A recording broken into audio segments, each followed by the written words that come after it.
Isa lang masasabi ko sa mga gumagaya. Oo. Diba? Wala namang masamang gumaya. Ganun naman tayo. Nga, ang layo-layo po ng Kalawan, Laguna, saka ng Tagaytay sa Paresan ni Diwata na nasa Pasay.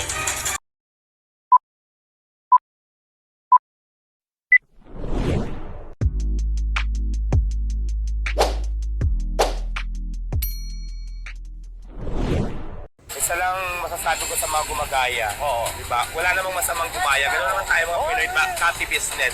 Pero tandaan nyo, I'm the original, pirated lang kayo. Kung sabihin nyo naman na gaya-gaya, wala namang problema, totoo naman, nag-inspire naman talaga ako sa kanya. Hayaan nyo na.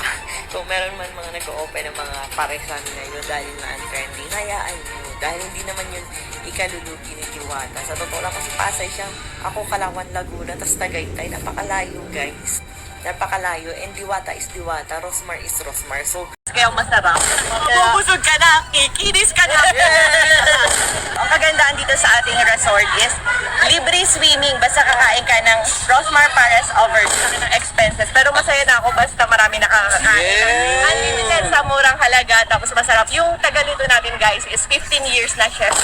Dahil dyan, Rosmar lang ang malakas! Guys na Pares. Yes, inspired siya kay Diwata, yes. Pero syempre, iba yung timpla nung akin, iba yung timpla nung sa kanya. So, ay may nag-comment, sabi niya, ginaya niya ang diskarte ni Diwata. So, ayan, totoo naman guys, inspired by Diwata. Kasi noon ko pa talaga gustong mag-open ng Paresan, super tagal na. Pero nga, parang alam mo yun, napipigilan ako dahil nga iniisip ko, ang tagal magpalampot ng beef, ganun talaga iniisip ko. Pero nga, dahil nung nakita ko yung kay Diwata, na lechon kawali, yung kanyang karne, which is madali lang, syempre, papakuluan mo, then ipiprito mo, papalutongin, ganyan. Ayun, doon ako nabuhayan ng dugo. Doon sabi ko, go, this is it na talaga.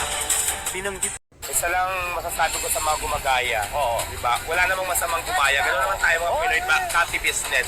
Pero tandaan nyo, I'm the original, pirated lang kayo. Kung sabihin